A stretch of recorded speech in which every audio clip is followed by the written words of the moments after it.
el 42% lo utiliza y de ese porcentaje el 10% lo hace diariamente. En cuanto a las planillas, bueno, la planilla C1 de registro de asistencia diaria la usa la gran mayoría y la gran mayoría lo hace diariamente. Las de C2, que son de registro de enfermedades de denuncia obligatoria, la mitad. Entendemos también que quizás en todos los centros hay personal designado a completar estas planillas, pero sí nos parece que es necesario que sepamos la presencia, la utilidad y también los datos, ¿no?, que tenemos que referenciar, más allá de que nosotros no seamos quien la completa. La planilla de registro de actividades comunitarias, que es uno de los aspectos que queríamos trabajar, el 18% la tiene, ¿no?, incorporada y la registra. Y el sistema de codificación, en cuanto a los sistemas de codificación de denuncias, se utiliza la mayoría, o sea, la mitad, el CIE-10, y un 37% el CEPSAP. Esos son los dos sistemas de codificación que utilizan en esta proporción, ¿no? Y hay otro porcentaje que no utiliza ninguno. Esto la verdad que nos dio como, bueno, también un punto de partida para poder trabajar el sistema de registro y ver de qué manera también cada uno va a ir adaptando esta propuesta también a las realidades locales, ¿no? Bueno, para comenzar a trabajar en el tema de hoy, la idea es que a partir de ahora, en un momentito, compartan palabras o frases por el chat sobre la utilidad del sistema de registro y las características que deberían tener para su práctica profesional. Nosotros vamos a avanzar un poquito más en la presentación y después vamos a dar un tiempo para recuperar lo que han ido aportando y ponerlo en común. Bien. La verdad que, ¿por qué y para qué trabajar y reflexionar sobre estas herramientas, ¿no? Nuestra práctica, y lo fuimos viendo y lo iremos desarrollando cada vez con más profundidad, desde los paradigmas, desde el proceso centrado en la persona, requiere una mirada desde la complejidad, ¿no? Entonces, esto requiere que las herramientas que podamos tener de nuestra práctica faciliten esta mirada y también faciliten los pilares o las bases de la medicina familiar, algunos de los principios, como por ejemplo la integralidad, que es un modo de entender la persona, la atención centrada en la persona y en la familia, ¿no? La continuidad en la atención, otro de los sustentos o las bases de la medicina familiar. Nosotros vamos a ver a las personas a lo largo del tiempo en la continuidad de sus problemas de salud, los problemas crónicos, los problemas agudos. Entonces, un sistema de registro tiene que facilitar esta continuidad de la atención de las personas. Otro de las bases o los fundamentos tiene que ver hacia la longitudinalidad. Nosotros atendemos a las familias a lo largo de las distintas etapas del ciclo vital, en la niñez, en la adultez, durante el embarazo, adulto. Entonces, es muy importante que tengamos aplicando herramientas que faciliten esta mirada a lo largo del tiempo, ¿sí? Si no, nosotros nos encontramos con situaciones complejas donde necesitamos acceder de manera rápida a toda esta información que la vamos a ir recuperando en cada una de las consultas, ¿no? Lo mismo que la accesibilidad y el trabajo en equipo. Entonces, son algunas de las condiciones o principios de nuestra práctica, para lo cual necesitamos tener un sistema de registro coherente y consecuente a estos principios, ¿no? No sé si querés recuperar algo, Ana, de lo que compartieron. Sí, ahí ya algunos han compartido y lo bueno que las cosas que han ido poniendo es más o menos de lo que vamos a hablar hoy. Es, por ejemplo, en la historia clínica digital, la ventaja y la practicidad para guardar y el acceso posterior a ese registro, el seguimiento longitudinal de los pacientes, que es fundamental el registro para la toma de decisiones, ver la cronicidad de los hechos, tener a mano toda la información de un paciente para tomar las decisiones, el funcionamiento para contener focos epidémicos, que la información es individual y detallada, seguimiento de pacientes crónicos. Podemos seguir, me parece. Bien. Hoy pensaba, ¿no? Digo, cuando nosotros hablamos a lo mejor en el grado, y hablamos de sistema de registro, lo primero que sale el para qué es una cuestión legal, ¿no? Entonces lo primero que dicen, no hay que llenar la historia clínica porque si no podemos llegar a tener problemas legales y es como un resguardo. Entonces, claramente eso también es una indicación y es una función muy importante del sistema de registro. Pero yo pensaba que con el tiempo uno va como encontrando otra conexión y otra necesidad en relación a los registros, a los sistemas de registro. Entonces, me parece que esto no es un tema menor. Como decía recién, nuestra práctica, mirar la complejidad es todo un trabajo, y si no tenemos sistemas que nos ayuden a eso, es muy difícil continuar y sostener esta práctica, ¿sí? Entonces, más allá de que una de las importancias del registro tiene que ver la cuestión legal, con los años uno va entendiendo que esa es la menos importante, ¿no? También otra de las cosas que está bueno que reflexionemos y que miremos es decir, bueno, ¿para qué hacemos cada una de las cosas? O sea, ¿para qué hago el registro? ¿Qué registro? ¿Qué utilidad le doy? ¿Cuántas veces tenemos historias clínicas larguísimas que después nunca más las leemos y cuando necesitamos una información no la sacamos de ahí? Entonces eso también es una cuestión. Nuestro tiempo es limitado y es muy importante que lo sepamos aprovechar, ¿no? En esto también es otra oportunidad que nos da un sistema de registro como acorde a nuestra práctica. ¿Qué les pasaron, Andrés? Se trabó. Bueno, ¿qué vamos a trabajar en los sistemas de registro de atención primaria? Fundamentalmente cuatro aspectos o cuatro herramientas. Una es la cartografía, que no vamos a hablar porque ya me imagino que son todos expertos en cartografía, pero es una herramienta muy importante en nuestra práctica cotidiana y en nuestra práctica comunitaria, ¿no? Entonces, si nosotros miramos a la persona en su contexto familiar y comunitario, quizás la cartografía sea el sistema de registro más idóneo y aplicable para ver los problemas en la comunidad, ¿sí? Por el otro lado vamos a desarrollar lo que es la historia clínica familiar orientada por problemas, los ficheros, y de las planillas vamos a trabajar sobre las planillas de registro de actividades comunitarias. Esto son como 4 instrumentos principales necesarios para nuestra práctica y que las iremos adaptando también en función de cada una de las realidades. Siempre es importante tener en cuenta la respuesta a la pregunta del para qué hago cada uno de estos registros y de qué modo esto facilita mi práctica. Capaz que sea un poco reiterante lo que planteo, pero si no queda como algo sin valor y como algo que si no lo uso, me parece que no lo vamos a integrar. La historia clínica familiar orientada por problemas es una alternativa a la tradicional historia clínica individual, donde tiene como fortalezas y oportunidades para nuestra práctica. Por un lado, incorpora el registro no solamente de la enfermedad, como la tradicional, sino también de la dolencia. Con la primera corte lo hemos visto bastante, ya vamos a empezar a verlo con los compañeros de la segunda corte, pero dolencia es cómo cada uno lo vive y cómo siente el proceso cada una de las personas, ¿no? Desde la singularidad. Entonces esta historia clínica da lugar al registro no solamente de la enfermedad, sino también de la dolencia. Provee insumos para evaluar la calidad de atención. Esto es otra cosa importante. Nuestras prácticas es necesario que estén en revisión, que nosotros mismos las pongamos en revisión y en conflicto, para poder seguir aprendiendo y poder seguir mejorando, ¿no? Entonces, insumos para evaluar qué estamos haciendo.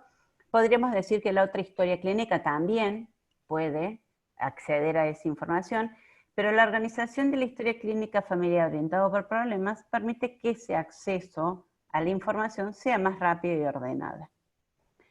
Permite también de manera rápida y accesible a identificar los problemas de salud de las personas, los problemas activos, los problemas que ya están resueltos, pero de una forma rápida, ¿sí?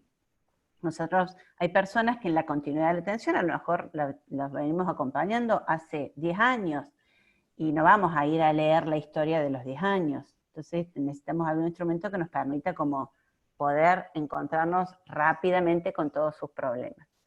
Generar datos para estudios epidemiológicos, como decía recién, tiene una forma de organización que facilita el acceso.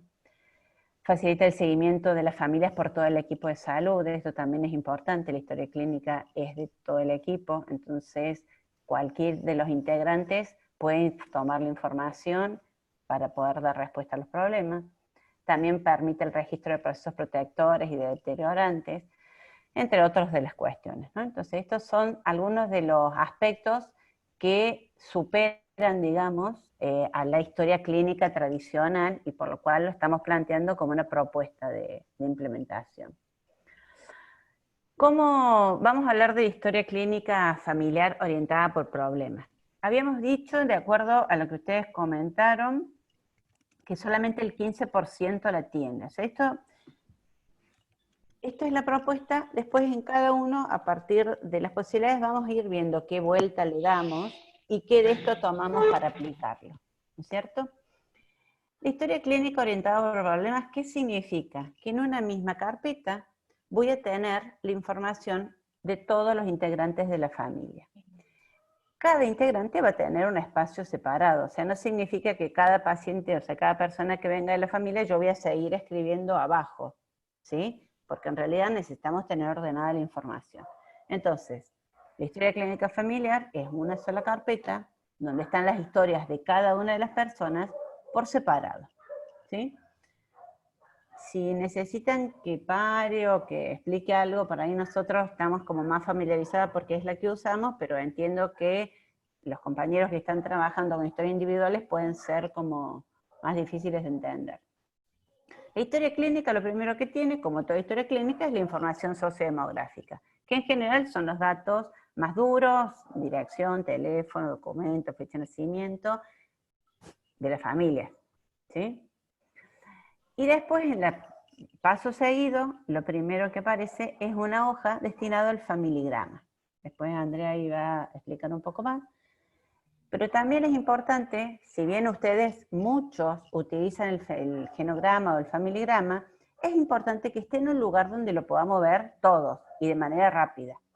A veces el familigrama está a la mitad de la historia, entonces es un dato que no tomo.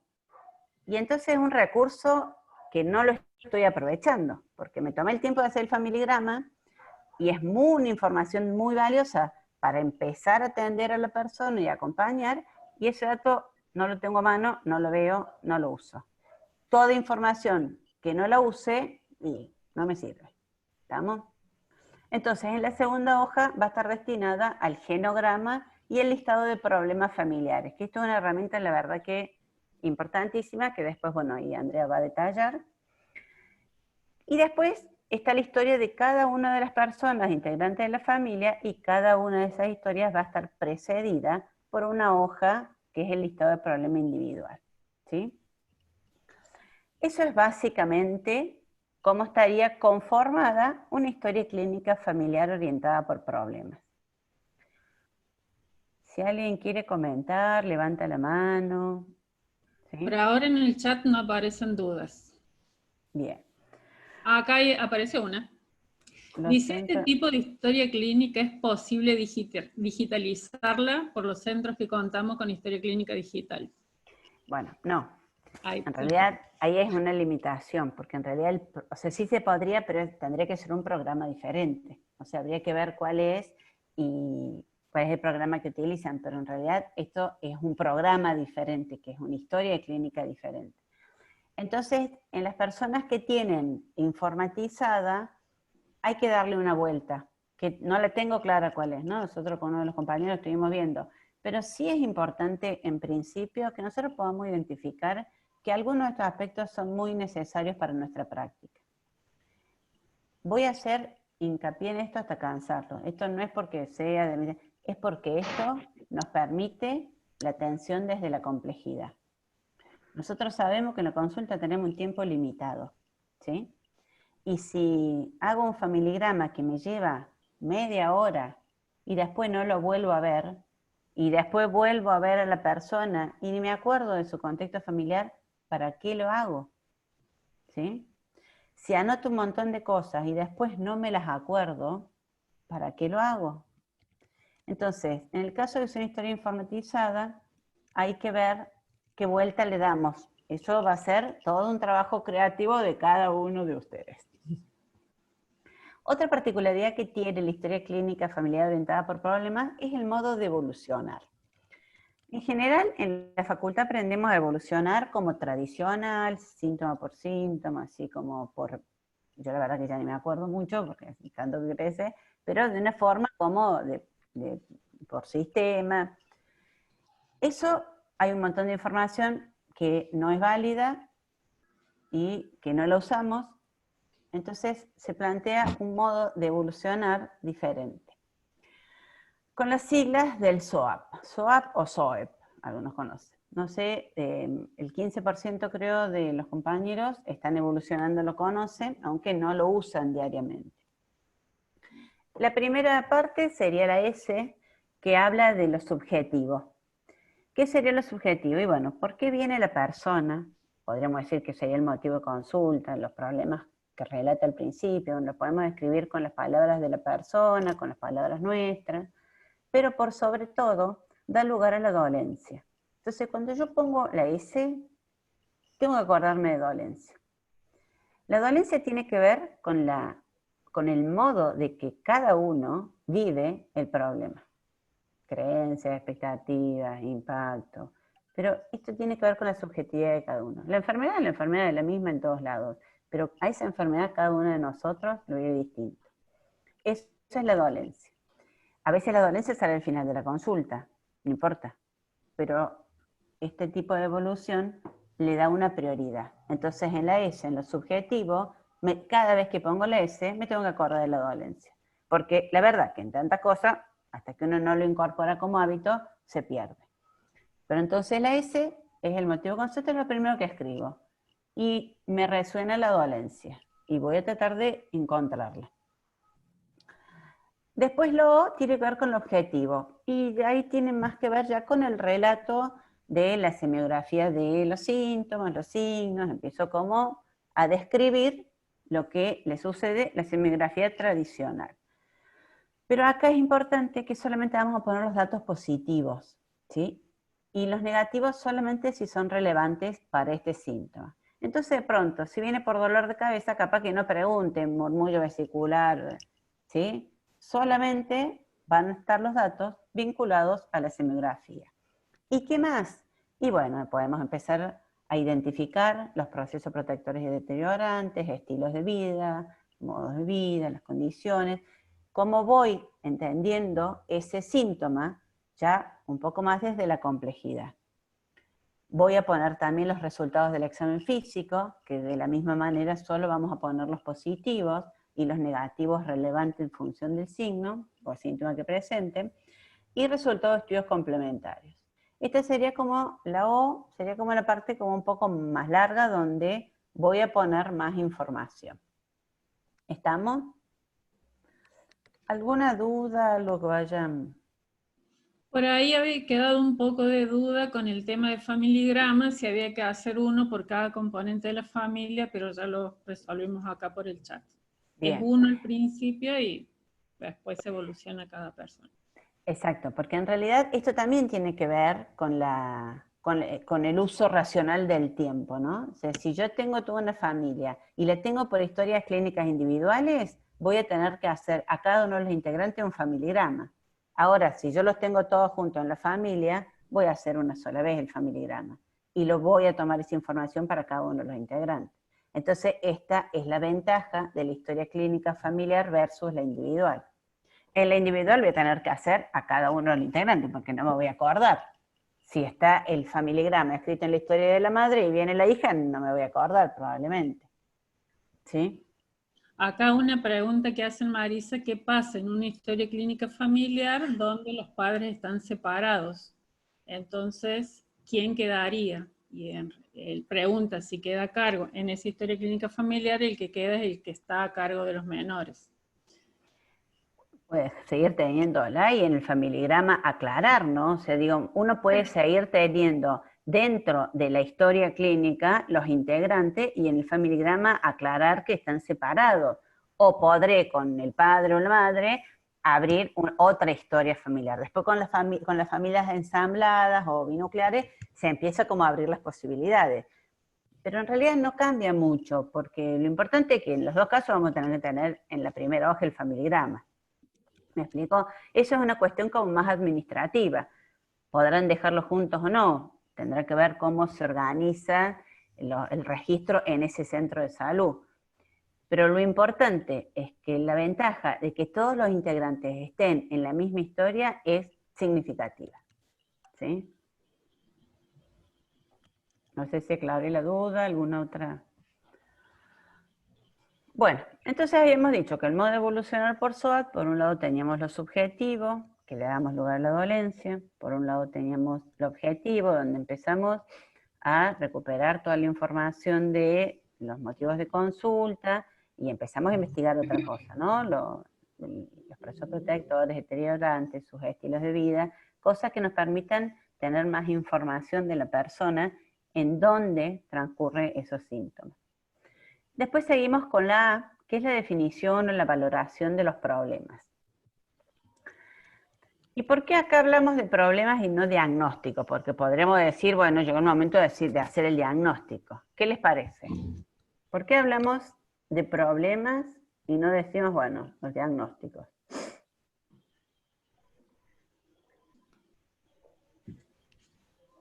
¿Qué diferencia hay? Si alguno quiere participar, habilita el micrófono y comparte.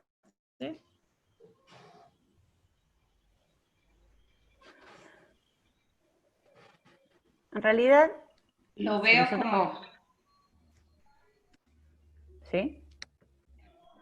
No, yo lo veo como más abarcativo al problema y no tan limitado a una lista, por ejemplo, del CIE-10 o quizás de un problema podamos obtener varios diagnósticos o de varios diagnósticos darnos cuenta que la raíz es un problema, digamos, de tipo más social, más psíquico y no llega a ser clasificado como diagnóstico porque tiene síntomas y signos. ¿Qué sé yo? Bien. En realidad tiene que ver con esto, ¿no? O sea, toda esta perspectiva tiene como una coherencia a la práctica y a la perspectiva filosófica de nuestro mirar el proceso salud, enfermedad, atención. Entonces, el diagnóstico es más reduccionista, es como una entidad nosológica. Y la verdad que nuestros pacientes en general tienen problemas, que a veces es un diagnóstico, ¿no? De pronto, una migraña es un problema. No es que el diagnóstico no va a tener un lugar, pero la mayoría de las veces no los podemos definir como un diagnóstico, como una entidad nosológica, sino que están atravesados por lo sociocultural, lo ambiental, lo emocional. Entonces nos encontramos con problemas como la desocupación, el aislamiento, que no le vamos a encontrar un diagnóstico. ¿Y eso afecta a la salud? ¿Sí? ¿Cuánto? ¿No? Hoy podemos verlo, ¿cuánto? Entonces, por eso hablamos de problemas y no de diagnósticos. Un modo de definir un problema es una entidad, enfermedad, síntoma, dolencia que presenta una familia o una persona y que pueden afectar el proceso salud, enfermedad, cuidado, ¿sí? Y que de algún modo necesita una intervención del equipo, de la misma comunidad, de la familia, algo que se identifique como un problema. A veces ese problema lo identifica la persona, el paciente que consulta, y a veces lo identifica el equipo de salud o el médico. De pronto la persona viene y dice que no tiene ningún problema de salud y uno le toma la presión y tiene 180, 100. Para la persona no tiene ningún problema, pero nosotros podemos identificar que es una hipertensión, ¿no? Entonces, cualquiera que identifique esta situación que afecte o impacte en el proceso de salud, enfermedad, atención, cuidado y necesite una intervención, es un problema. Esto no es fácil definir los problemas. Lo que va en la A no es algo fácil. Y los que presentan los casos en los juegos, en los días que presentan los Zoom, en las historias clínicas, realmente ahí nos encontramos, ¿no? Definir el problema requiere como de mucha ejercitación. Acá pusimos que no es un problema, porque los términos vagos, por ejemplo, probable neumopatía, probable hipotiroidismo, alteración del laboratorio, eso no es un problema. Nosotros debemos definir con la mayor precisión posible un problema. ¿Qué ocurre? Nuestra práctica está basada en la incertidumbre, ¿sí? La mayoría de las personas no se van con un estudio complementario que nos permita confirmar o descartar ese problema. Entonces necesitamos manejarnos con mayor criterio para definir el problema con la máxima claridad, ¿sí? Y si yo tengo toda la clínica necesaria para decir que es una neumonía, pero no le pido la placa, pero la voy a tratar como tal, el problema es una neumonía, por más que no tenga la placa. ¿Me explico? Porque la voy a tratar como tal. Hay un porcentaje de incertidumbre y no tengo la placa, y bueno, y a lo mejor la auscultación, pero yo lo defino como ese problema, con mi bagaje clínico, y lo trato como tal. Entonces el problema será neumonía. ¿Está claro? En Hay general, algunos atención. aportes ahí. Sí.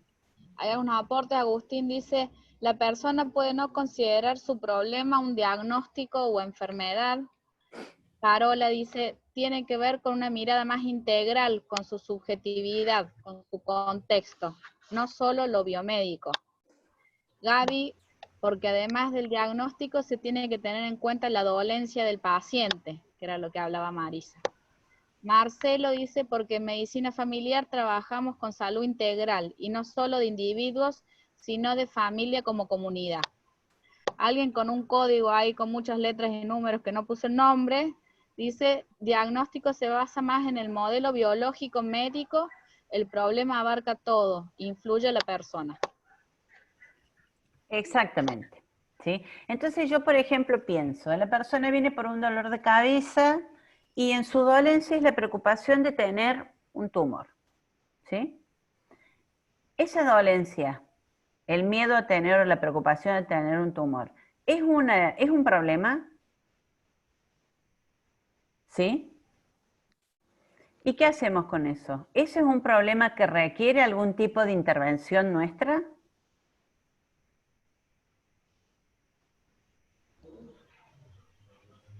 ¿Qué intervención podríamos hacer? Dicen sí. Indagar por qué tiene ese percibimiento, sería, esa Sí. percepción, por qué, y también desde la palabra, no necesariamente pedir ningún estudio, Exacto. sino tratar de hablar con la Exacto. paciente, calmar. Si nosotros a la persona viene con dolor de cabeza y un dolor de cabeza tensional, le damos las indicaciones y se va, su dolencia y su miedo a tener algo probablemente no le permita relajarse y que su síntoma mejore. Entonces, es algo que a lo mejor lo único que tenemos que hacer es reasegurar. Es una práctica a lo mejor de escuchar y hablar, de plantearle por qué no es o por qué es en relación a su dolencia. Entonces, la dolencia también es un problema. Y es importante que lo definamos porque a lo mejor la única intervención que vamos a hacer en relación a eso es reasegurarlo. Mire, la posibilidad de que esto sea un tumor es insólita, ¿sí? Y quizás solamente eso sea la intervención que mejore su dolor de cabeza. Esto de verdad lo vemos como mucho en la práctica. Si uno empieza como cada vez más a prestar atención y a escuchar más, vamos a ver que la mayoría de los síntomas están atravesados por la subjetividad.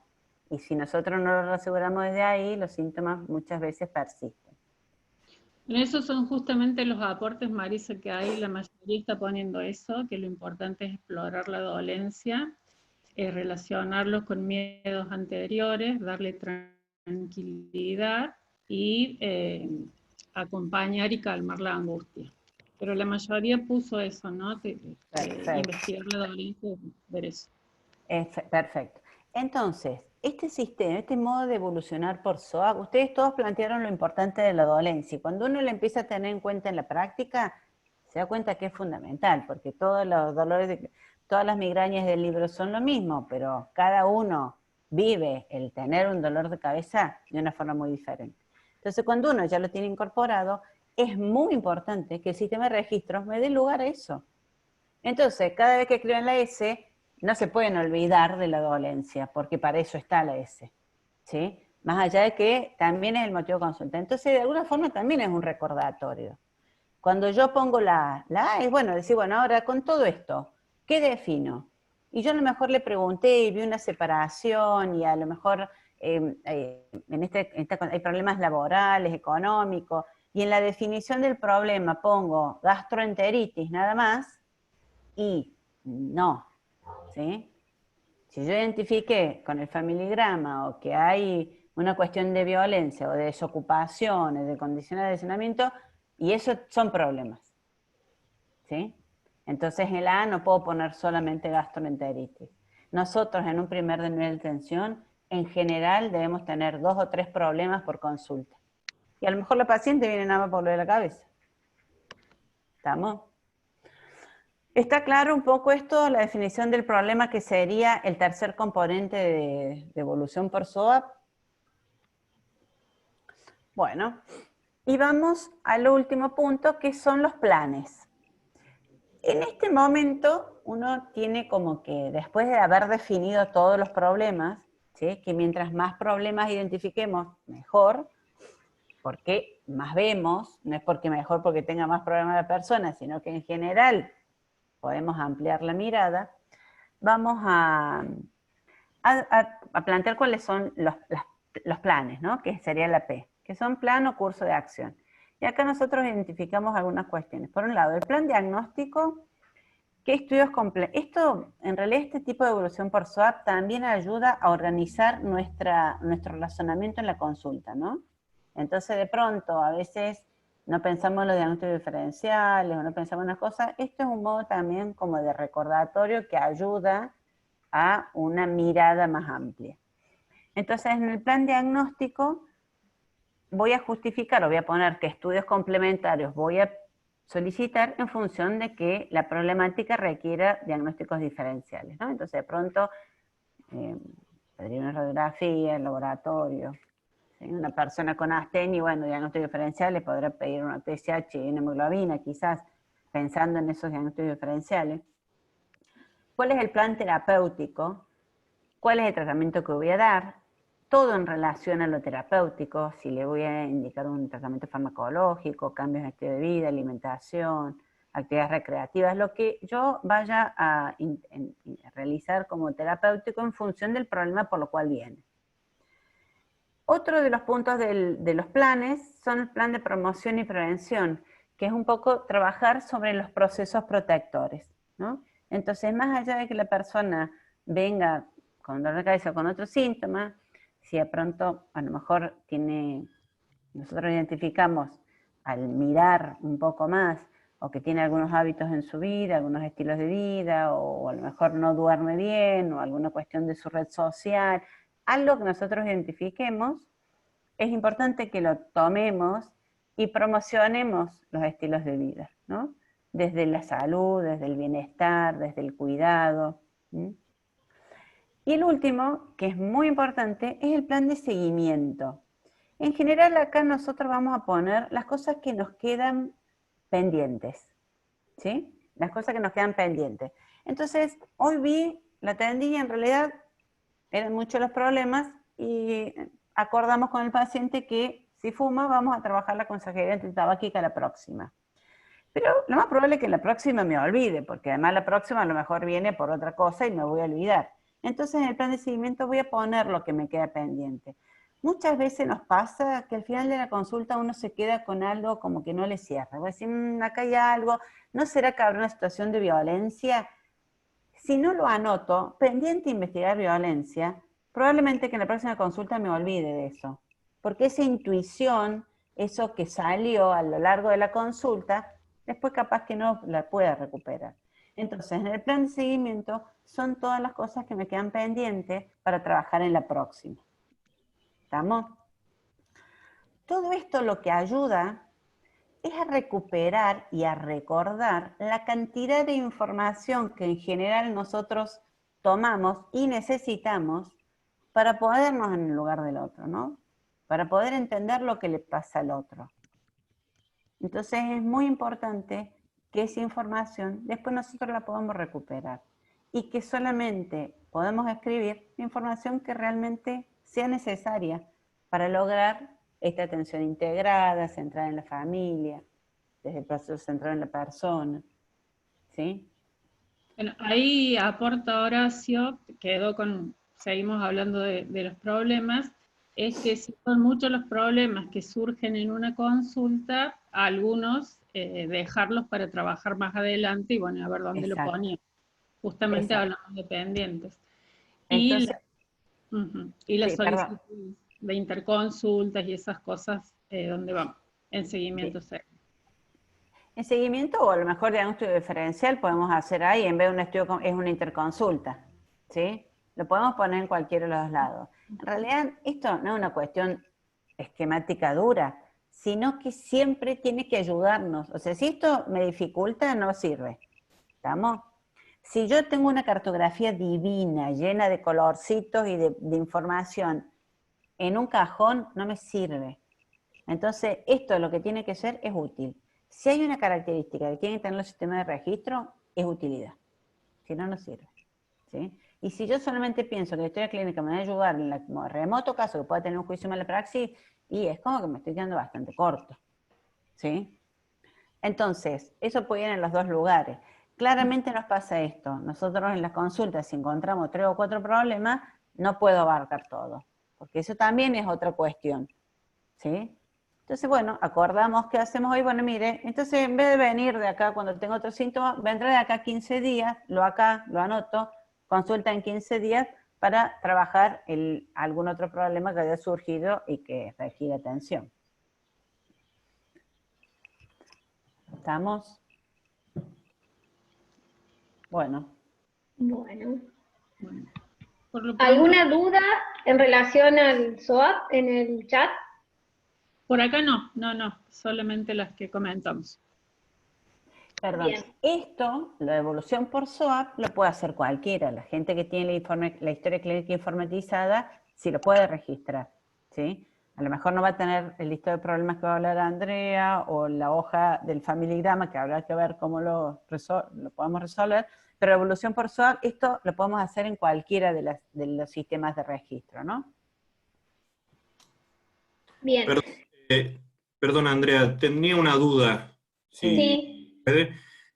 ¿Cómo se manejan los que tienen más experiencia en esto, en este tipo de registro de historia clínica, cuando en un centro de salud hay muchos médicos y no todos trabajan con este sistema? Porque me ha pasado de agarrar historias clínicas sumamente incompletas, que se trata de instalar este sistema de registro, pero no todo el mundo está capacitado y no todo el mundo tiene las ganas de tomarse el tiempo para hacer este registro. ¿Qué corresponde? ¿Que nos tomemos el tiempo nosotros de completar todo lo que otro médico dejó incompleto, o seguir adelante, o charlar con el profesional, o cómo se puede encarar ese problema? Mira, yo creo que primero tenemos que empezar nosotros. No es algo que a nosotros también nos sea fácil, ¿eh? O sea, digamos, el sistema de registro, la verdad que, mis propios compañeros, es muy gracioso que yo esté hablando del sistema de registro cuando mis propios compañeros me dicen, che, no llenaste historia clínica. Digo, yo que estoy acá diciendo lo importante que es. Entonces, me parece que el primer desafío es que nosotros tenemos que empezar a hacerlo. Tenemos que empezar a hacerlo y sobre todo empezar a usarlo. Porque les digo, muchas veces pasa, me hice un familigrama espectacular y cuando viene mañana la paciente ni lo veo. Entonces, ¿para qué? Entonces, quizás hoy no sea el momento de trabajar con el equipo, cuando estoy empezando a trabajar conmigo. Cuando nosotros veamos la utilidad, y después, digo, así como a lo mejor yo no hago nada, pero familigrama y listado de problemas tienen todas las historias, capaz que no evolucione, pero yo, por ejemplo, familigrama y listado de problemas, si no lo tienes, como que digo, ¿y qué pasó con esto? Pero es una construcción y mucho trabajo, porque nosotros estamos hablando del sistema de registro cuando además tenemos que hacer 70 cosas en un contexto donde muchas veces es adverso. Entonces, me parece que la primera responsabilidad somos nosotros. lo incorporemos, reflexionemos, me sirve, lo uso, no lo uso, esto sí, esto no, esto me ayuda, porque a ver, no podemos olvidarnos que el fin último es que esto nos ayude a una mirada integral del proceso de salud, enfermedad, atención, que ya eso es complejo. Marisa, acá hay una consultita más, Sí. antes que sigamos. Dice, por ejemplo, las sospechas de, y ponen como ejemplo si ven una lesión y se sospecha si existe violencia o no. Bien. ¿Eso constituye un problema en sí? ¿Se lo pone en el listado? Es la Bien. consulta. Miren, O sea, es sospecha de. si es sospecha, no lo ponemos nunca. ¿Estamos? Porque además pongo sospecha de violencia y es como fuerte, ¿no? Pero también la sospecha es importante, porque si la sospecho es por algo. Pero si es sospecha, no la puedo definir como un problema hasta que no la confirme. Entonces, podré poner algo que dé cuenta a la situación actual. O angustia, o malos vínculos, o vínculos poco saludables. Podríamos ver lo que a mí me hizo sospechar, lo puedo definir de otra manera. Pero Él no puso poner como, sospecha. por ejemplo, él puso como ejemplo que vio un hematoma. Entonces, voy a poner hematoma en la cara. Ese es el problema que defino. Pero abajo, en los diagnósticos diferenciales, sí puedo poner. Diagnóstico diferencial, traumatismo, violencia. Lo puedo poner registrado para que después cuando yo lo vea me siga dando vuelta. Pero si yo lo defino como un problema, es un problema lo cual tiene otro peso. Capaz que en algunas consultas un hematoma, un traumatismo, una angustia termina apareciendo con más claridad la situación de violencia. Lo tengo que registrar y tengo que poner en algún lado mi alerta, ¿sí? Que puede ser en el plan o diagnósticos diferenciales, donde digo, ¿esto es un hematoma espontáneo o es que estamos? Pero si es sospecha, no la puedo poner como un problema. Pondré el hematoma, que tengo la certeza. Y pondré diagnósticos diferenciales, violencia. ¿Sí? ¿no? Podemos seguir. Bueno.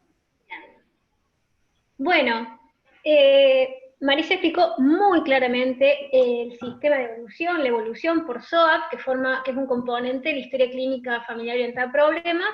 Vamos a hablar un poquito ahora de los otros componentes que mencionó Marisa de la historia clínica familiar orientada a problemas. Como ella bien dijo, en la primera hoja de esta historia clínica debe figurar el genograma. No nos vamos a poner en detalles de cómo se construye, cómo no se construye, sino la importancia en el registro, porque ya los de la primera corte, esto ya lo hemos visto en abordaje familiar, y con los de la segunda corte en breve lo vamos a ver, ¿sí? Pero sí queríamos mencionarlo, la importancia en el registro de este genograma en la primera hoja de esta historia clínica, porque es un instrumento que nos permite registrar los datos de todos los integrantes de la familia, ¿sí? Y son datos que nos va a servir, si están bien registrados, van a ser útiles para tomar decisiones, para con esa persona o para con cualquier otro integrante de esa familia. Por eso es importante verlo apenas abrimos la historia clínica. Otro dato importante, además de su ubicación y que no esté perdido en el medio de la historia clínica, que así no lo va a ver nadie, es la fecha. Porque si es un familigrama o un genograma hecho hace 4 años, es muy probable que esos datos ya no nos sean útiles, ¿sí? Entonces es importante ir actualizándolo, porque es algo dinámico. Puede haber cambios en los acontecimientos o en lo que ocurra en cada uno o en todos los integrantes de esta familia, ¿sí? Entonces es importante registrar la fecha y con cierta periodicidad, que eso después se puede acordar con el equipo de salud, ir modificando o actualizando este registro de datos, ¿sí? Porque es una fuente importante de información, ¿sí? Y también es importante registrar a quién interrogamos para obtener estos datos, porque a veces hay cierta información, sobre todo, no tanto en lo estructural, en el familigrama o el genograma estructural, sino en lo funcional, que tiene que ver con las relaciones. A veces, si preguntamos a un integrante de la familia, nos puede dar un panorama de la dinámica familiar o de las relaciones familiares y si se lo interrogamos o preguntamos a otro, hay cierta variación. Entonces es importante marcar con una flechita o un círculo doble si es mujer o un cuadrado doble si es hombre, a quién le hicimos este interrogatorio para preguntar los datos, ¿sí? Y debajo, en esta misma primera hoja, aparece el listado de problemas familiares. Y acá volvemos un poquito al SOAP. Cuando nosotros en la A definimos bien, con todo lo que sabemos que significa eso, definir bien un problema, puede haber problemas que sean de índole individual, que va a ir en el listado personal, pero también puede haber problemas que son familiares, ¿sí? Que pueden afectar a cualquier integrante de la familia. Entonces va a ir en este lugar, y este es un ejemplo, ¿sí? Acá vemos que están numerados estos problemas, por ejemplo, consumo problemático, o violencia conyugal, o desempleo. Son problemas, ¿sí?, que pueden afectar a varios integrantes de la familia. Entonces los registramos acá, porque aquí vemos que tienen una codificación, que ya nos vamos a detener mejor en eso, una fecha de inicio y una fecha de resolución. ¿Para qué les parece que es importante que este listado de problemas tenga una fecha de inicio y una fecha de resolución? ¿Alguien quiere comentar algo? ¿Para qué puede ser útil este sistema de registro que con una fecha de inicio y una fecha de resolución?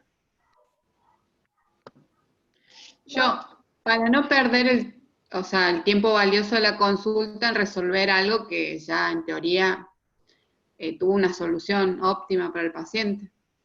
Bien, eso es un buen punto. O sea, fue algo agudo que tuvo un inicio, una solución y ya no sería un problema para esa persona. Y en otra parte, ¿sí?, en la otra cara del problema están estos problemas, puede haber problemas crónicos o problemas de larga data que nos van a permitir ver, si no tienen la fecha de resolución, puede ser que venga esa persona o un familiar por otro tema, y si las condiciones de la consulta lo permiten, poder interrogar o ver si hubo algún avance o alguna solución, o si nosotros podemos aportar algo o hacer alguna intervención en relación a ese problema que todavía no tiene solución, ¿sí? Esto Andrés, nos permite, sí.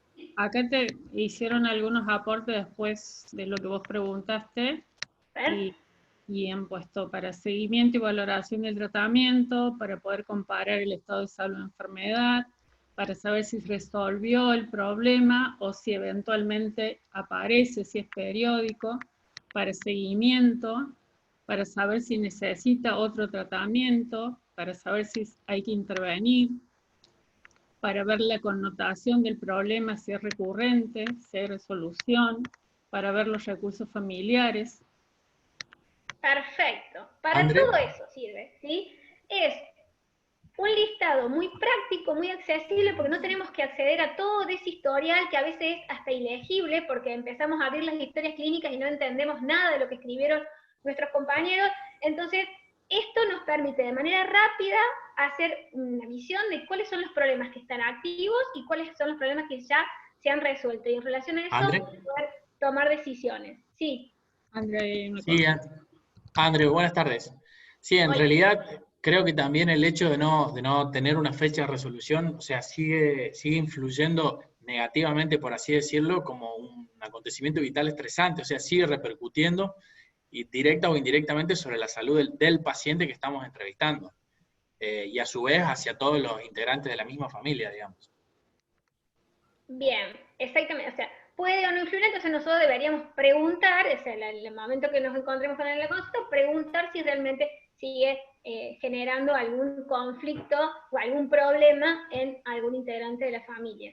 Exactamente. Que siga activo significa que tenemos que seguir viendo si podemos intervenir de alguna manera. ¿Sí? Bien. Es como dicen así ustedes.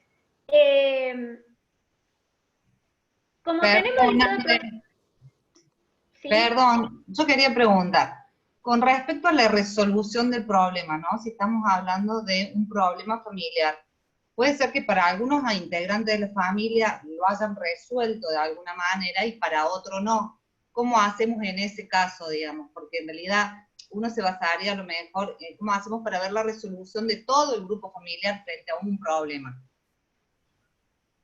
Bien, en realidad es más o menos como cuando grafificamos el familigrama. Es importante poner aquí a qué integrante de la familia se lo preguntamos, ¿no? Porque también eso es importante, ¿sí? Saber para quién de los integrantes de la familia ese problema tiene una solución. Generalmente son problemas muy complejos, ¿sí? Donde no muchos, o sea, la mayoría va a ser muy prolongado en el tiempo, donde se necesitan intervenciones muy complejas para encontrar una solución definitiva, ¿sí? Pueden generar más o menos síntomas en diferentes momentos de la vida familiar, pero, bueno, son problemas muy complejos, de difícil solución.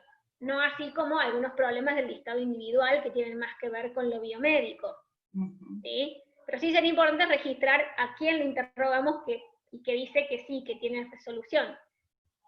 Esto no significa que no vamos a evolucionar esa respuesta de la persona o del que nos consulta.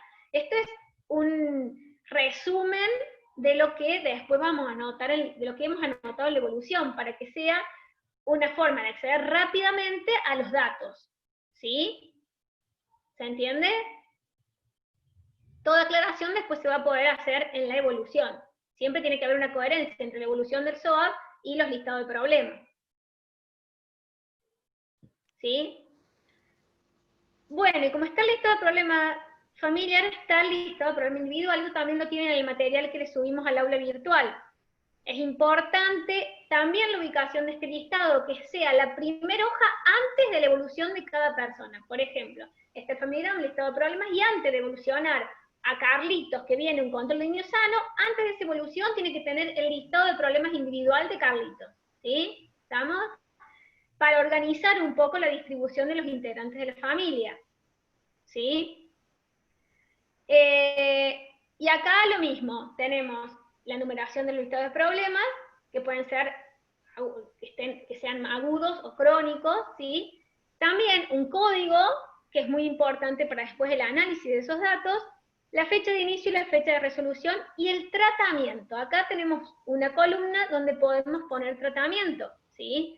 Porque eso también nos permite que, por ejemplo, si viene un paciente por un resfrío, pero nosotros vemos, apenas abrimos su listado individual, vemos que tiene un diagnóstico de hipertensión y que no tiene resolución. O sea, es un problema crónico, es difícil que tenga una fecha de resolución.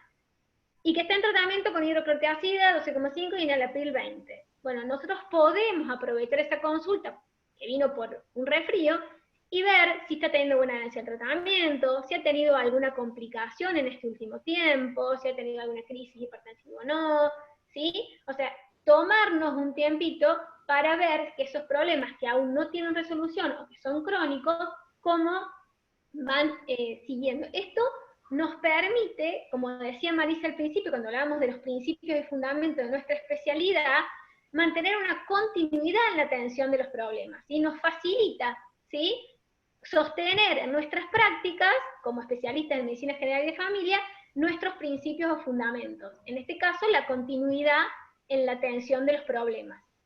¿Sí? Muchos han mencionado que utilizan la historia clínica orientada a problemas.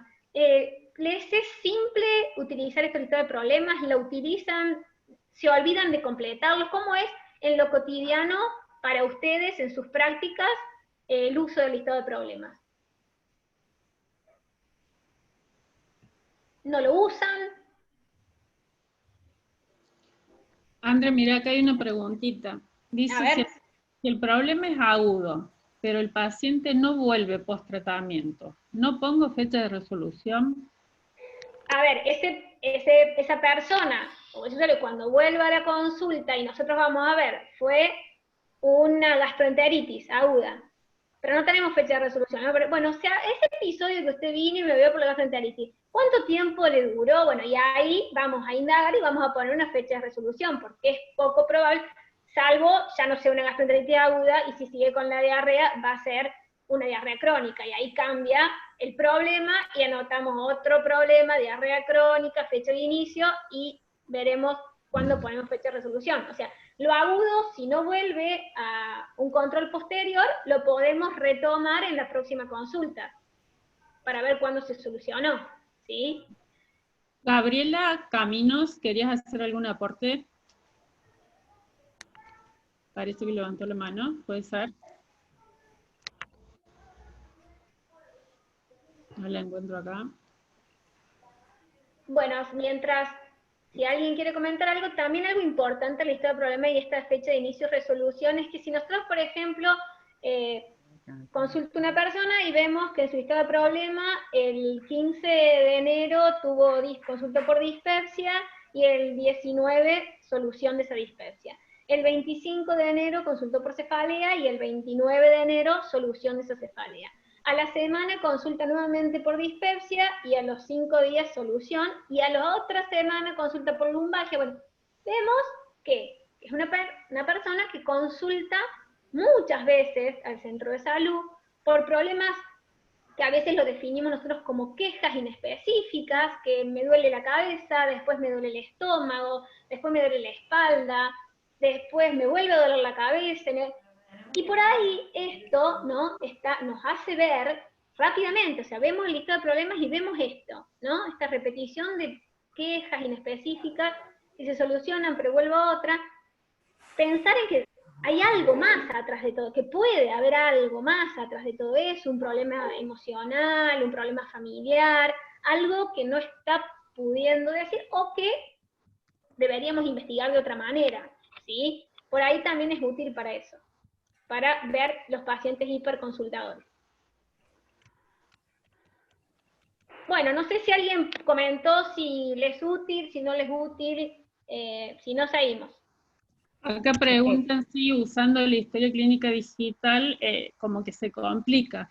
En realidad la evolución por SOAP sí se podría hacer en la historia clínica digital. El problema Sí, lo la tenemos evolución con- por SOAP sí, porque ponemos S, O, A y P, y hay muchas historias clínicas, depende del programa, ¿no? Pero hay muchos sistemas de historias clínicas que sí permiten, tienen el lugar para el listado de problemas. No el listado de problemas familiar y el genograma, pero sí para el listado de problemas individual. Inclusive hasta con el código, ¿no? Pero eso depende del sistema que tenga cada organización. Porque están las historias clínicas digitalizadas, que solamente a veces usa una organización, y después están los registros de salud electrónicos, que eso sí ya pueden compartir diferentes organizaciones, el propio paciente puede acceder a los datos, eso es como más útil, ¿sí? Pero bueno, no está al acceso de todos. ¿Alguna otra duda? Bueno, Viviana dice que va a empezar a usar la evolución por SOAPs, así que está buenísimo. Buenísimo, bárbaro. Y acá preguntan, Andrés, si se puede hacer una pregunta sobre genograma. ¿Podemos volver un poquito? ¿Sí? María Escarabel, ¿querés activar tu micrófono? A ver, ahí pasa que no, me parece que no se escucha bien porque justo estoy en la calle. ¿Se escucha ahí? Sí, te Sí, se te escuchamos. escucha. Mi duda es, ¿qué datos ponemos en el familigrama? Ponemos, no sé, el nombre completo de cada persona, no sé si la fecha de nacimiento, la edad, qué es lo que se pone. Bien, en realidad hoy no íbamos a hablar específicamente de genograma porque esa es una herramienta para abordaje familiar que lo íbamos a tratar más específicamente cuando veamos familia. Pero bueno, ya, ¿vos sos de la primera o segunda corte? No, de la segunda. Bien, claro. Con los de la segunda corte todavía no hemos llegado a ver herramientas de medicina familiar. Me moría si me decía que era la primer corte, ya te digo, pero bueno. Con la segunda corte no hemos visto todavía eso, pero rápidamente en el genograma sí están los integrantes de la familia, se pueden registrar los nombres, si estudian o tienen alguna profesión, los problemas de salud, la fecha de las uniones, la fecha de los divorcios y separaciones, ya todos esos datos, fechas de muerte, fechas de uniones, todos esos datos se pueden registrar en este genograma. Ya después, cuando vemos familia con ustedes, lo vamos a hablar más detenidamente. Perfecto. Bueno, son todas consultas de familigrama y claramente deben ser los chicos de la segunda corte, Andrés. Claro, no sé, si nos ponemos a hablar de familigrama se va a hacer muy extenso y no es el objetivo hablar de herramientas de medicina familiar, va a ser para otro Zoom. Sí, me parece que es importante que sepan que tiene un lugar, ¿no? O sea, Exacto. que el familigrama no es que nada más que lo hago, sino que la historia clínica orientada por el problema, hay un lugar central para el familigrama. y que hay que mantenerlo lo más actualizado posible para que esos datos sean realmente útiles, si no, no nos sirven. ¿Continuamos, Ana? Sí. Porque Bien. esto es un programa. Bueno, otro de los... Uy, ¿qué está pasando esta computadora? Ustedes vieron que tanto el listado de problema familiar como el individual tienen puestos códigos. Nosotros pusimos a modo de ejemplo los del SETAP, ¿sí? Que es la codificación estadística de problemas de salud para atención primaria. Ustedes, en la encuesta que les hicimos, un porcentaje mencionó que utilizaba el CIE-10, y casi el 50%, y otro, un 37%, el SETAP. El CIE-10, por ahí es el más conocido, es una clasificación internacional de enfermedades, o sea, el CIE-10 habla de enfermedades y ya el SETAP habla de problemas de salud. Esa ya es una gran diferencia. El CIE-10 fue una modificación a partir del CIE-9, donde hubo un listado más específico de problemas, se especificaron más algunos problemas, pero es más aplicable a hospitales, a un segundo o tercer nivel de atención. Y se tomó esta estructura de base para hacer el SETAP, para diseñar el SETAP, que es específicamente para uso en atención primaria, en primer nivel de atención, ¿sí? En primer nivel de atención. Porque está basado en problemas, ¿sí? Porque es de más simple manejo y es más fácil, ¿sí? Es más corto. Entonces, por ahí es recomendable utilizar el SETAP. Pero también, como está estructurado a partir del CIE-10, no excluye que en algunos lugares se pueda utilizar el CIE-10, ¿sí? ¿Para qué es importante uno o el otro sistema de codificación? Para que esos datos que tenemos con los listados de problemas o los datos de enogramas, o sea, esos datos puedan ser pasibles de análisis estadísticos, ¿sí? Y con esos datos poder tomar decisiones, ya sea en el ámbito asistencial, decisiones en salud, ¿no? Ya sea en el ámbito asistencial, en investigación o en gestión, ¿sí? Si no están codificados, es más difícil el manejo de esos datos, es como mucha información dando vuelta y no podemos utilizarla de manera correcta. Entonces es muy importante el momento en que ponemos ese numerito. Por ahí es engorroso, no tenemos tiempo, no nos fijamos, pero es muy importante que ese numerito coincida con el problema que ponemos en la lista y que está también en el SOAP, para que sea un dato útil a la hora de tomar decisiones, ¿sí? Porque esto después se va a analizar, vamos a sacar resultados, vamos a obtener resultados estadísticos y vamos a poder tomar decisiones más certeras, ¿sí? Utilizan esta codificación, les es simple, porque muchos lo utilizan, pero les es simple, lo hacen a diario, los códigos, los números lo pone otro integrante del equipo de salud, administrativos, enfermeros, o ustedes mismos son los que ponen estos códigos. Justamente eso están preguntando, a ver, si están en internet o si hay una manera de tenerlo impreso. Bueno, les estaba contestando que lo pueden tener impreso. Lo pueden tener impreso y hay el CIE-10 sí lo pueden acceder, hay un link donde pueden acceder en el mismo teléfono, lo pueden tener y pueden buscar los códigos en internet. En el momento de la consulta ponen el problema y les aparece el número. Eso después se lo podemos subir como bibliografía, el setup está para imprimir y lo podemos subir como bibliografía. ¿Alguna otra pregunta? No, todos tienen que ver con eso y algunos de los que ya lo utilizan están compartiendo cómo, que algunos lo ponen ellos. Ah, buenísimo, muy bien. Perfecto, gracias a lo que están compartiendo. Que directamente se lo codifica. De 10. Bárbaro. Es muy importante, ¿sí? Para que esos datos sean útiles. Bueno, terminamos con historia clínica familiar orientada a problemas, ¿sí? Otro de los sistemas de registro que utilizamos son los ficheros cronológicos, que un 42% de ustedes lo utilizan, ¿sí? Nosotros, en el material que les compartimos, hay un modelo, hay unos modelos de ficheros cronológicos. Son recordatorios, ¿sí? Para mejorar las estrategias de captación y recaptación de nuestra población bajo cuidado, ¿sí? Estos ficheros cronológicos hacen que sea más fácil sostener en la práctica diaria la longitudinalidad, la continuidad en la atención y también el trabajo en equipo, ¿sí?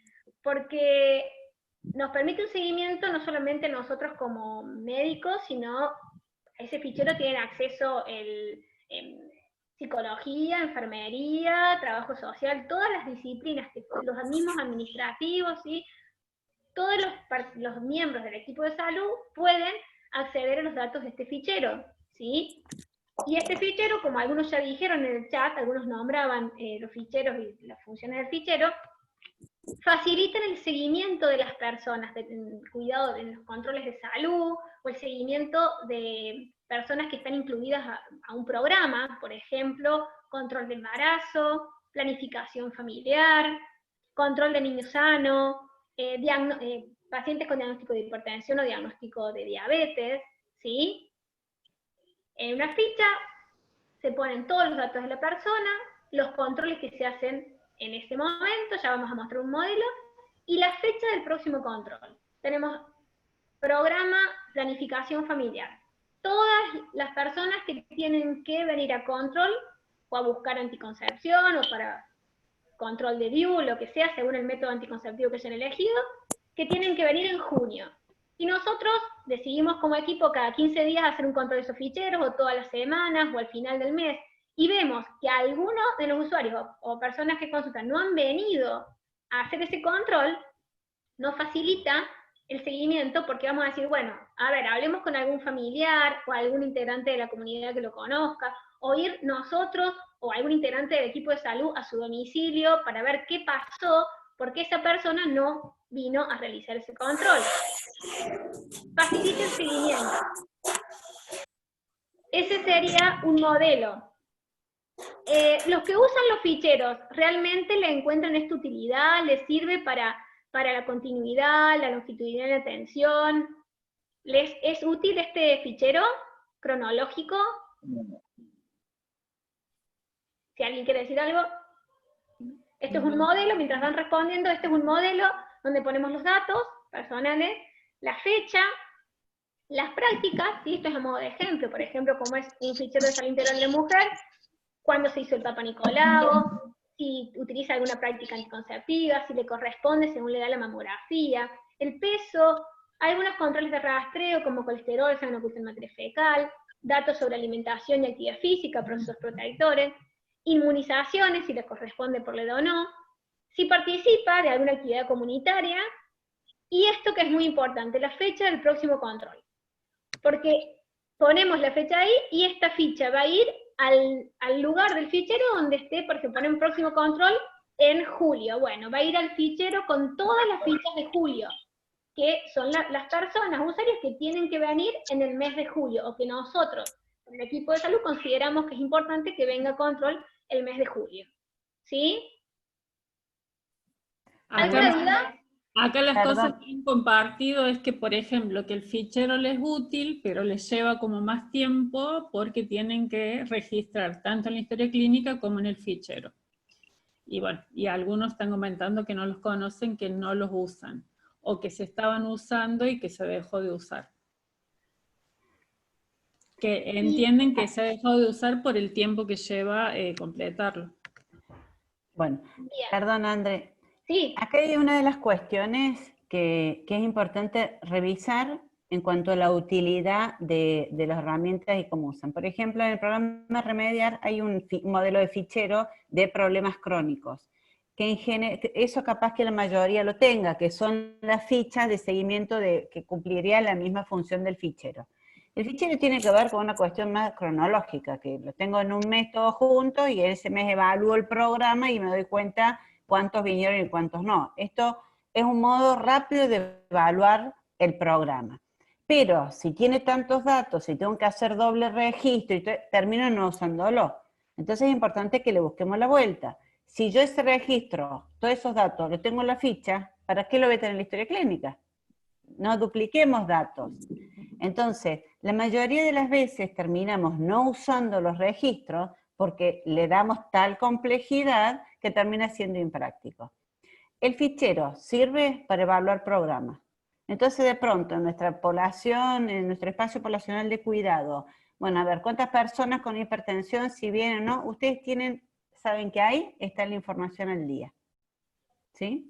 Pero si lo voy a registrar en tantos lados, termina pasando esto, que la mayoría lo dejan de usar, porque más que utilidad, le encuentran burocracia y más trabajo de registro. Esta es la vuelta que le tienen que dar.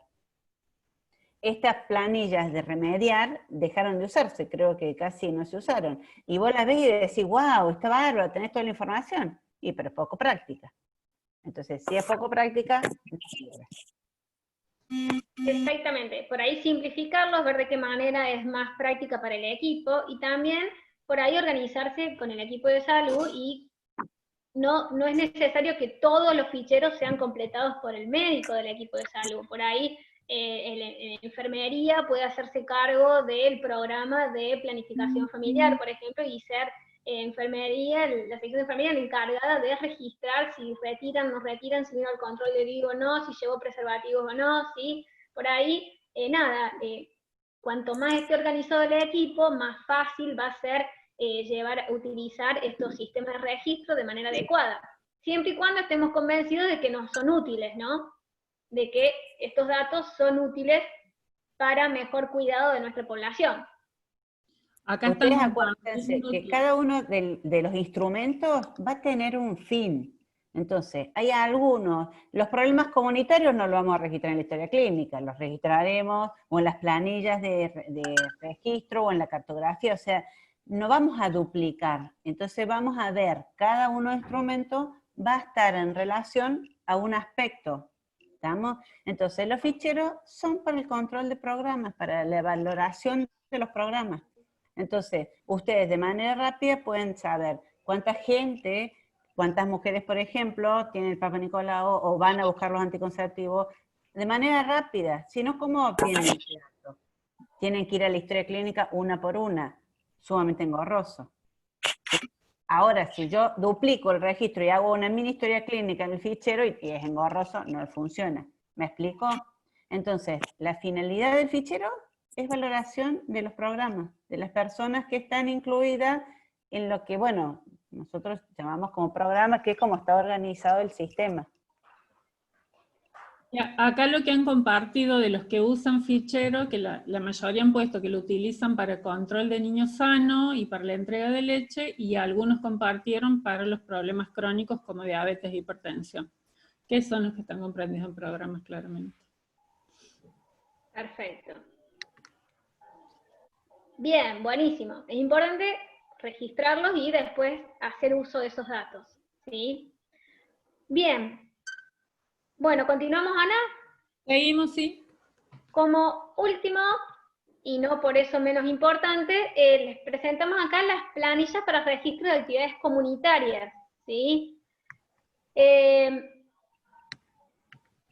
Puede ser que los equipos de salud lleven a cabo varias actividades comunitarias, pero si esto no queda registrado, ni siquiera el equipo de salud le está dando la importancia que se le tiene que dar a este tipo de actividades. Son tan o más importantes, o con igual importancia, que las actividades asistenciales, ¿sí? Entonces, como dice acá, estas planillas permiten legitimar las intervenciones que realizamos a nivel comunitario, centradas en la salud.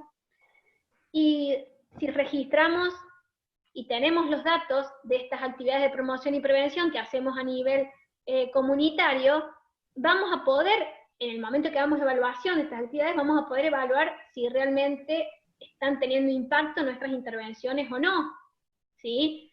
Para ver si tenemos que hacer algún cambio, si realmente el problema que estamos interviniendo con el equipo de salud o con las otras organizaciones barriales es de interés para la población o no, o hay otro problema que está siendo de interés y que hay que intervenir, ¿sí?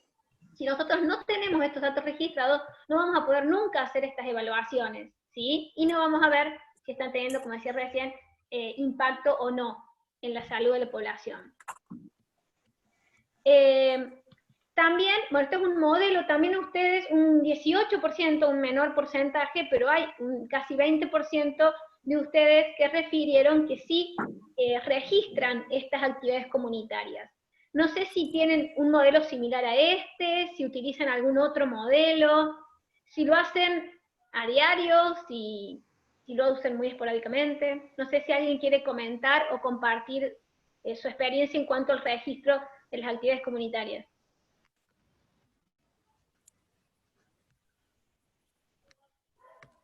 Mientras van participando, se las presento. Este es un modelo, es a modo de modelo. Está el problema de salud.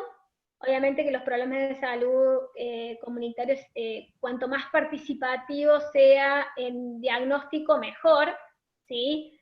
Pero bueno, a veces surge un problema en institución escolar o en el centro de jubilados y se acercan al equipo de salud pidiendo alguna intervención X, y bueno, eso también vale que lo pongamos en este listado de problemas. Vuelvo a repetir, cuanto más participativo sea el diagnóstico y más participativo sea la planificación de estas actividades, se supone que mejor impacto va a tener, pero bueno, puede pasar que no sea así, pero eso también lo podemos poner en el listado de problemas de actividades comunitarias. Ponemos el problema, la actividad que se desea realizar, qué articulación intersectorial, si participa el centro de jubilados, el centro vecinal, un grupo de vecinos, el equipo de salud en su totalidad o no, bueno, todos los que, alguna ONG, los que participan. El número de participantes, que por ahí este es un dato, parece no importante, pero es muy importante, porque si después del pasado, por lo menos a mí sí, y a muchos de los compañeros que conozco también, ¿qué hacemos? Nos ponemos, organizamos, planificamos, buscamos el lugar para hacer la actividad todo, y asisten a esta actividad 5, 2. Y bueno, y hacemos de nuevo para ver si aumentan, y siguen siendo pocos. Y bueno, a no bajar los brazos, seguir insistiendo, pero por ahí, es un dato importante evaluar, por ahí lo que estamos proponiendo como actividad para un programa comunitario no le es importante al grupo, a nuestra población, y tenemos que volver a cero, a volver a hacer este diagnóstico participativo para ver qué problemas realmente ellos están necesitando que abordemos o que realicemos alguna intervención en este momento, ¿sí? Entonces, esto es así, sirve para evaluar y dar marcha atrás, o seguir, o hacer cambios. Ponemos la hora destinada y bueno, en observaciones lo que ustedes consideren necesario. No sé si alguien puso algo en relación a actividades comunitarias. Todos han puesto que no las están utilizando, André. Los que han participado han puesto que no las usan. Por ejemplo, otra de las actividades que pueden acá son las visitas domiciliarias, ¿no? Eso también lo pueden anotar. En realidad lo importante es que estamos acostumbrados a registrar las atenciones de los problemas de salud en la consulta. Y nuestra práctica está centrada también en la comunidad. Entonces un poco esto, y si de pronto una actividad, una visita domiciliaria, también es una actividad que puedo registrarla, porque da cuenta de la práctica fuera del consultorio. Acá Marcelo Suárez comparte que cuando ellos van a hacer este tipo de programas, hacen encuestas previas para ver cuál es el interés y así programar las intervenciones. Y Natalia compartió que ellos sí registran las actividades comunitarias. Quizás este registro de actividades comunitarias, o sea, ustedes las planillas de C1 y C2 se mandan al ministerio. Hoy no está sistematizado que estas planillas se centralice la información. Y la verdad que mientras empecemos a hacer y se pueda centralizar sería como mejor, porque es también sacar el foco de atención en la enfermedad y ponerla más en las comunidades de la salud. Entonces, quizás estas planillas queden en el centro de salud, ¿no? Pero empiecen a dar cuenta y darle un lugar la importancia de esta práctica. Entonces, esto también tiene que ver con legitimizar, como decía recién Andrea, legitimizar estas prácticas que hacemos todos los días, pero no quedan registradas en ningún lado. Pero sí registramos las asistencias, las consultas en el centro de salud. Entonces, estas planillas quizás las van a guardar, las van a sistematizar, harán informes, harán evaluaciones, valoraciones en función de la necesidad y de lo que planteó Andrea, pero hay que empezar a registrarlas.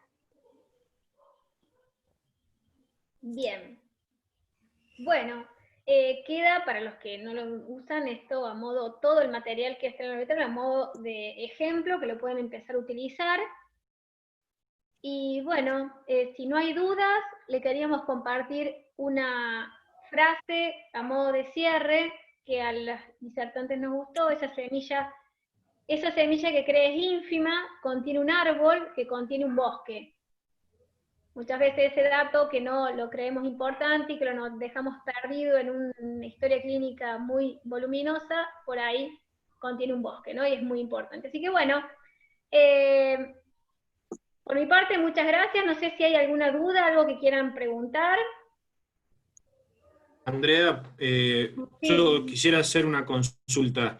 Este registro de actividades comunitarias, ¿se puede registrar si uno hace alguna actividad para el interior de su equipo de salud o para su centro de salud, por ejemplo, o una capacitación sobre alguna enfermedad, o alguna reunión en equipo de trabajo, por ejemplo, que el grupo de enfermerías o el equipo de enfermerías plantea alguna necesidad porque o se sienten cansadas, o comen mal, o lo que necesiten?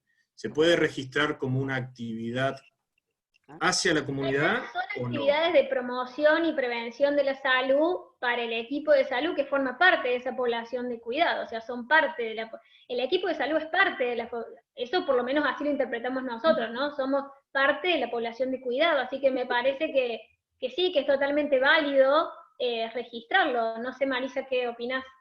Sí, miren, eso da cuenta de las actividades que hacemos que si no quedan perdidas y después ni uno se da cuenta de lo que hace. Entonces es importante que le den lugar y que lo registren. Nosotros entendemos que ha sido mucha información, ha habido cosas que a lo mejor muchos de ustedes la primera vez que escuchan, no es fácil, es complejo, es todo a veces un replanteo, como estamos planteando, empezar a mirar desde otro lugar o ir cada vez profundizando en los modos de mirar y por lo tanto en los modos de registrar. Entendemos que esto es difícil, ¿sí? Es como el punto de partida. Van a aparecer 1.000.000 de dudas, mientras más dudas, mejor. Acuérdense que la única forma de aprender es a partir de la duda, entonces mientras más dificultades vayan teniendo, es importante que las socialicemos y que si no sirve, y bueno, le sigamos buscando la vuelta. A mí tomando lo de cartografía, con lo cual trabajamos mucho, que en realidad con el primer grupo lo venimos trabajando desde el segundo portafolio, hicimos un montón de intervenciones, en muchos lugares todavía la cartografía no se le encuentra la utilidad. Hasta que no le encontremos la utilidad a esto, no lo vamos a hacer. Por eso es muy importante experimentarlo. Y cada duda y cada situación, compártanla. Eso es el modo de poder realmente hacer una buena aplicación. Gracias. De nada. Bueno, ¿alguna otra duda, alguna otra cosa que haya quedado, que quieran compartir? Están todos cansados, ¿verdad?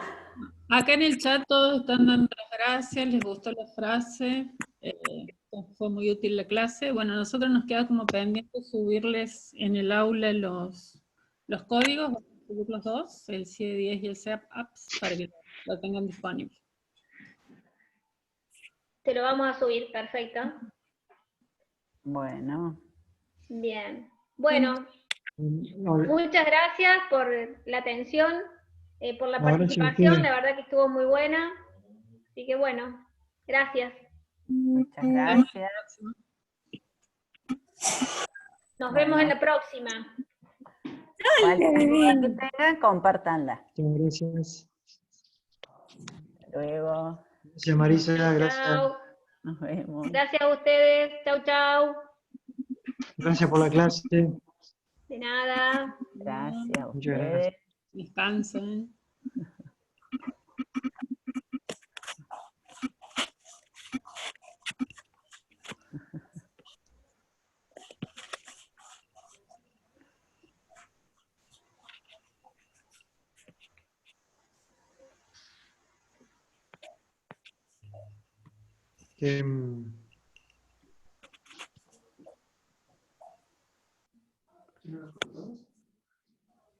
No sé qué importa. Bueno.